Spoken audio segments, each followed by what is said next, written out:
Bien, buenas tardes. Vamos a continuar siguiente tema del día 3 de capacitación sobre prevención y manejo de iras en niños.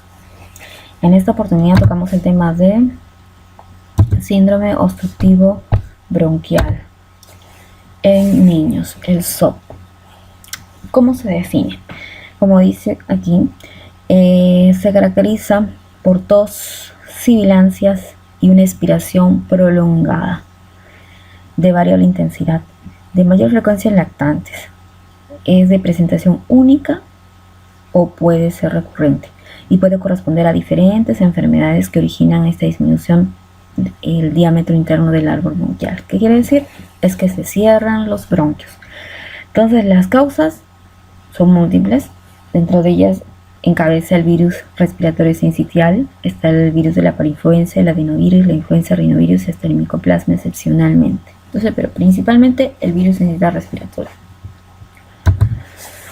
Los factores de riesgo van desde el medio ambiente, como las epidemias virales, los alérgenos ambientales, la contaminación, los cambios de estación, la contaminación intradomiciliaria y o extradomiciliaria, los estilos de vida y el hacinamiento, ¿no? Es otro factor para este síndrome obstructivo bronquial. La lactancia materna insuficiente, entonces ahí hay que trabajar bastante por parte de enfermería. Asistencia de la sala de cuna, bien, es otro factor. El estado nutricional, ahí nutricionista también tiene que trabajar. Los aditivos y preservantes, o emociones intensas o las drogas, ¿no? Que son otros medicamentos que pueden despertar esta reacción bronquial. Los factores individuales son el sexo masculino, es decir, más varones, ¿no? La tendencia a la hiperreactividad, o ya han sido prematuros de nacimiento, o tienen antecedente de atopía, es decir, son alérgicos a otras cosas, no sé, puede ser una alergia, no sé, una conjuntivitis atópica, puede haber tenido una dermatitis atópica, entonces eso ya te hace sospechar de que es un niño con un factor de riesgo para un síndrome obstructivo bronquial. Asma en familiares, malformaciones congénitas, la cirrosis quística, las displasias broncopulmonares, reflujo gastroesofágico. También porque el reflujo gastroesofágico es este líquido ácido que retorna a nivel del esófago, tiene una conexión en la parte de la epiglotis y esto ocasionaría unas irritaciones, inflamaciones para una tendencia de este tipo de estridores, incluso hasta irritación que pueden llegar a la laringe o bronquio y ocasionar pues esta reacción bronquial, ¿no? O las aspiraciones de cuerpos extraños, ¿no? Se aspira cuerpo extraño, no sé, un arrocito o algo, y a nivel bronquial, y eso obviamente va a despertar una respuesta inflamatoria intensa. La clínica de este SOP es similar al asma en realidad, ¿no? Está presente la tos de intensidad variable, la fiebre moderada, polimnia, es decir, respiración rápida, sibilantes audibles en los casos más severos, insuficiencia respiratoria. Cuando hay insuficiencia respiratoria va a haber respiración rápida, se va a observar la cianosis, puede ser periférica o central. Central en este caso es a nivel de los labios, por ejemplo, o a nivel de las periféricas de las extremidades, ¿no? Las manos, los pies, o los vas a ver pálidos a los niños. Después tenemos el espasmo bronquial, ¿no? El tórax hipersonoro también. Esto a través de las vibraciones vocales podemos saber en el caso de los niños adultos, pero los niños ya pequeñitos, o sea, es decir, los mayores de 3 años, no siempre se va a poder examinar esa parte, pero ya tenemos otros tipos de manifestación clínica que nos puede ayudar. Después tenemos la expiración prolongada, eso es a través, obviamente, de la auscultación a través del estetoscopio, que nos permite auscultar cuánto retarda la eliminación del aire, ¿no? La expiración, y cuando expira es la oportunidad donde se puede escuchar las sibilancias inclusive. Y la retracción costal. La retracción costal, como verán, a nivel de la parrilla costal, entre costilla y costilla, ese espacio muscular es la que obviamente se retrae, es decir, se va hacia adentro. ¿Por qué? Porque esto es un signo de un esfuerzo respiratorio adicional que hacen los niños porque obviamente está cerrado el bronquio y ellos necesitan esa fuerza para poder compensar esta falta de oxígeno. La clasificación de estos síndromes obstructivos son agudos y crónicos y se los ha dividido así con el fin de poder relacionarlos con dichas enfermedades y saber si es un manejo nuestro de primer nivel o un manejo ya hospitalario. Por ejemplo, el obstructivo, el SOP agudo, si es infección viral, pues lo podemos manejar. Si es una hiperactividad bronquial, también lo podemos manejar. Sea por una infección viral o por cuerpo extraño, ¿no? Pero si es crónico, en el caso de asma bronquial sí vamos a poder manejar a este niño. Pero un reflujo gastroesofágico, ahí no, ya requiere el manejo hospitalario, porque hay que ver por qué está viendo ese reflujo gastroesofágico, ¿no? Quizás sea por la posición en la que mamá da de lactar, que es la incorrecta, o probablemente hay alguna patología interna. Cuerpo extraño, eso sí, tiene que ser manejo especialista también, ¿no? Para poder retirar este cuerpo extraño que está ocasionando esta hiperreactividad bronquial. Después la fibrosis quística es otra patología ya de nacimiento, la displasia broncopulmonar, las cardiopatías congénitas, las malformaciones, todo esto es de manejo hospitalario por especialistas. El manejo tenemos que hacerlo de acuerdo pues a la severidad. Esta severidad está obtenida gracias al score clínico de Birman-Pearson, que lo manejamos en básico siempre para poder clasificarlo, y estas se basan en criterios desde la frecuencia respiratoria, la sibilancia, si hay cianosis y si hay tiraje. Así de simple. Entonces, por cada uno les damos un punto. Por ejemplo, la frecuencia respiratoria en menores de 6 meses. Tu niño tuvo, no sé, entre 41 y 55 puntos, ¿no? De respiraciones. Entonces tú le das un punto. Después, ¿ha tenido sibilancias? Sí, ha habido sibilancias a la expiración, pero con el estetoscopio. Ok, le doy 2 puntos. ¿Ha habido cianosis? No, no ha habido cianosis. Soy un ejemplo, ¿eh? Porque no es compatible. No ha habido cianosis, entonces 0 puntos. ¿Hay tiraje? Sí hay tiraje. Hay 2 paquetes musculares donde se evidencia el tiraje. Entonces le doy 2 puntos. Entonces ahí sumaría 2 más 2, 3, más 1, 4, más otro, 5.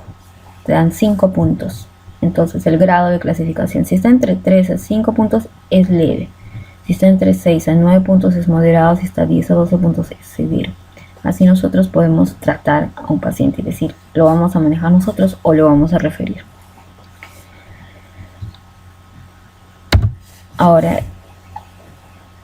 en el caso de los que tienen, no hay dificultad respiratoria, es decir, si estamos hablando de un score del 0, 1, un score hasta el 2, ¿no? 0, 1, 2.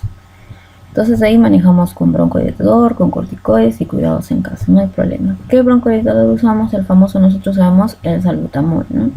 Eso podemos dar en niños. Salbutamol 2 PAF cada 4, cada 6 horas por 14 días. Si no es inhalatoria, bueno, ahora estamos usando solamente esta inhalatoria, ¿no? Antes se usaba incluso vía oral, se daban las gotitas, pero la vieja confiable, ¿no? Inhaladores. Tener en cuenta también la evolución del paciente para poder hacer uso del salbutamol. Tratamiento con corticoides se usa vía oral, la prednisona 1 a 2 miligramos por kilo al día. ¿Ya? Incluso te indica 2 dosis, puedes darle 8 a 3 de la tarde, o sea, divides esta dosis obtenida al día, lo divides en 2 y le das en este horario por 3, máximo a 7 días. Y esto va a depender mucho del tiempo de la duración de la obstrucción y el grado de la hiperactividad bronquial también, ¿no? Entonces, ¿sí se hace uso de corticoides? Sí. Y los cuidados en casa, ¿no? Hay que evitar las repisas mobiliarios excesivos, evitar alfombras, tapizones, aspiradoras, productos como perfumes, ambientadores, ¿no? Evitar también la presencia de animales con pelos, plumas. Cocina con gas o electricidad. Cocinar con gas o electricidad también. Porque si va a ser con, ¿cómo se llama? Con combustión, con leña. Todo eso empeora estas crisis. Entonces a la mamá hay que explicarle, no, nada con leña, nada de esas cosas. Por favor, que no se exponga a este tipo de humo, hay que decirle, de alguna manera hay que explicarles a detalle eso, porque si no, el tratamiento va a ser en vano. Mientras su causante o su gatillador para activarse este SOP, mientras esté presente, no se va a poder recuperar, como los alérgicos, ¿no? Mientras esté expuesto a ese algo que es alérgico, por más tratamiento que le des, no va a mejorar. Luego hay que promover la lactancia materna exclusiva mínimo 6 meses. El control siempre se hace 3, 4 días y posteriormente según evolución.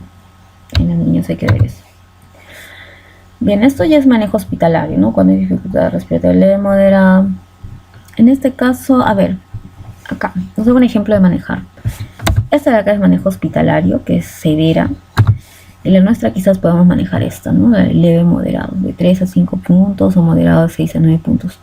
Como ya les expliqué, se tiene que dar beta agonistas, que es el salbutamol, o los corticoides sistémicos, que viene a ser la prednisona, ¿no? Y se lo revalúa en 1 hora. Y de acuerdo a eso se sabe también con el puntaje cómo sigue para poder continuar el beta-2 agonista y darle también su dexametasona si es que fuese necesario, si es moderado, incluso darle vía intramuscular, ¿no? Y aquí está la dosis. Si es dexametasona 0.3, 0.6 miligramos por kilo intramuscular. Y si no, si es leve, podemos agregar a prednisona 1 o 2 miligramos por kilo vía oral nada más. Reevaluamos y de acuerdo a eso vamos a saber. Si está un puntaje de menos de 3, ya pasó su estado y es leve. Entonces damos alta con las indicaciones mismas, pero por vía oral. Pero si el puntaje se mantiene o se ha incrementado o ha disminuido, pero se mantiene de 3 o más, entonces hay que observar, incluso hacer la referencia posible. No está mejorando el tratamiento y se refiere. Y si es una dificultad respiratoria severa, obviamente tienes que hacer una referencia, no hay de otra. Y acá el resumen del algoritmo de manejo de este síndrome obstructivo bronquial es casi lo mismo en asma, ¿no? Del tema de asma es casi lo mismo, no hay diferencia en el manejo de una crisis asmática. Por ejemplo, el paciente te viene con tos persistente o sibilancia. La mamá dice, le silba el pecho, la espalda, no puede respirar, tose mucho. Entonces tú preguntas, observas y escuchas. Y si le dice que hay tos en las noches, más que todo tose. ¿A qué hora tose? Le preguntas a la señora. Tose más en las noches. Y le silba el pecho en las noches. Tú ya estás sospechando de un síndrome obstructivo bronquial. Ahora, si tiene estos criterios, presenta estos episodios 3 o más en el año. Si es no, es un síndrome obstructivo bronquial. Quiere decir, es del momento, ¿no? Es un síndrome obstructivo bronquial. Pero si presenta estos episodios más de 3 al año, entonces estás hablando de un paciente con asma y que actualmente está teniendo una crisis asmática.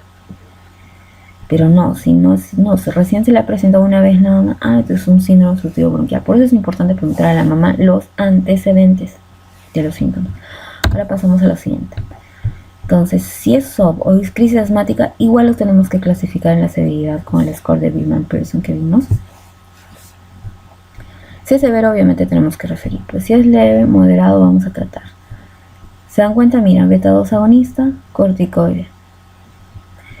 Cuando es una crisis en el momento, damos 2 PAF de salbutamol cada 10 minutos por 5 veces. O podemos nebulizarlo también cada 20 minutos por 3 veces. Y le damos corticoide sistémico, ¿no? Administre en caso de que sea una crisis moderada severa y haya tirajes, ¿no? Y incluso haya tenido antecedente de hospitalización del bebé, entonces ya, hay que darles. Evalúe en 1 hora. Y mira, en 1 hora volvemos a usar este score.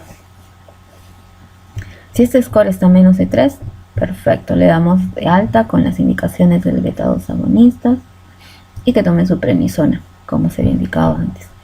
Pero si está puntaje 3 a 9, le damos su beta-2 agonista, intentamos por segunda vez, si te das cuenta, y ya con los corticoides damos dexametasona intramuscular, optamos, ¿no? Y revaluamos también en 2 horas. Si está mejor menos de 3, de alta. Pero si persiste o ya empeoró más de 9 puntos, hospitalizamos. Todo, más de 9 puntos, hospitalizamos, mandamos de referencia al paciente. Así de simple. Entonces, esto es lo que hay que tener en cuenta, compañeros, respecto al lo que deben conocer es al reconocimiento y criterios para referir y no referir. más que todo eso deben tener conocimiento, ¿no? En el caso de los establecimientos que tienen médico, bueno, ya saben cómo tienen que manejar de acuerdo justamente a este score de Billman-Pearson que nos permite saber si este es un caso leve, moderado o severo. ¿Listo? Entonces, eso sería todo respecto a síndrome obstructivo bronquial y asma en general.